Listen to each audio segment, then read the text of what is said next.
இப்ப நம்ம நாமக்கல் மாவட்டத்தில் வாக்குறுதிகளா அது செய்வோம் இது செய்வோம்னு நிறைய சொன்னாங்களே, அதுல ஒரு சின்ன லிஸ்ட் மட்டும் இப்ப நம்ம பார்ப்போம்.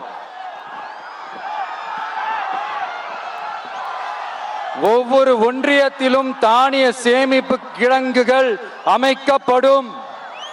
இவை உலர் களங்களுடன் கூடிய கொள்முதல் நிலையங்களுடன் இணைக்கப்படும். வாக்குறுதி நம்பர் 50.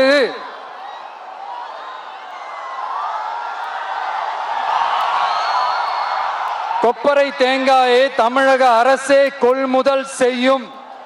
அதிலிருந்து தேங்காய் எண்ணெயை உற்பத்தி செய்து நியாய விலை கடைகள் மூலம் விற்பனை செய்ய நடவடிக்கை எடுக்கப்படும். வாக்குறுதி நம்பர் 66.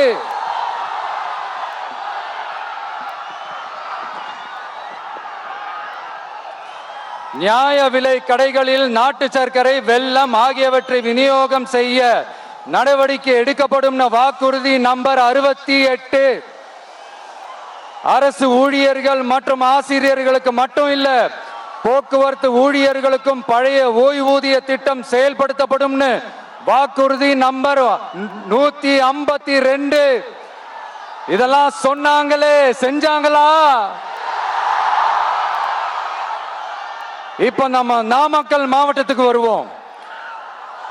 ஒரு நாளைக்கு 5 கோடி முட்டைகள் உற்பத்தி செய்யப்பட்டு உலகம் முழுவதும் ஏற்றுமதி ஆகிற இந்த நாமக்கல் மாவட்டத்தில் அந்த முட்டைகள் வீணாகாம பாதுகாப்பா வைக்க முட்டை சேமிப்பு கிடங்குகள் அமைக்கணும்ன்ற அந்த கோரிக்கையும், பாக்டீரியா மற்றும் வைரலாஜிக்கல் பரிசோதனையை மேற்கொள்ள ஆராய்ச்சி மையம் அமைக்கணும்ன்ற கோரிக்கையும் பல ஆண்டுகளா இருக்கு. ஆனா அதை இதுவரைக்கும் ஆண்ட கட்சிகளும் சரி, இப்ப ஆளும் கட்சிகளும் சரி, அதை பத்தி கொஞ்சம் கூட யோசிக்கவே இல்லை. அப்புறம் திமுக எம்எல்ஏவுக்கு சொந்தமான ஒரு மருத்துவ கல்லூரியில் நடைபெற்ற கிட்னி திருட்டு, அதுதான் நாடறிஞ்ச விஷயமாச்சு. அதை நான் திருச்சியிலே பேசியிருந்தேன்.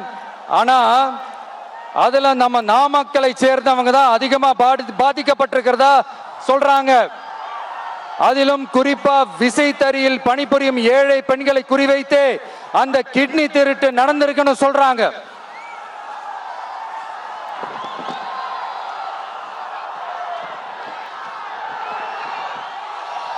இதுல ஈடுபட்டவங்கள யாரா இருந்தாலும் நம்ம ஆட்சி அமைஞ்சதும் கடுமையாக தண்டிக்கப்படுவார்கள். இந்த கிட்னி திருட்டுக்கு ஆரம்பம் எங்க இருக்குன்னு பாத்தீங்கன்னா, கந்துவட்டி கொடுமையில இருக்கு. அதாவது விசைத்தறி தொழிலாளர்களோட வாழ்க்கை தரத்தையும் பொருளாதாரத்தையும் இந்த ஏமாற்று மாடல் திமுக அரசு மேம்படுத்தாத காரணத்தால அவங்க கிட்னி விற்கிற அளவுக்கு தள்ளப்பட்டிருக்கிறாங்க. இது எவ்வளவு பெரிய ஒரு கொடுமை!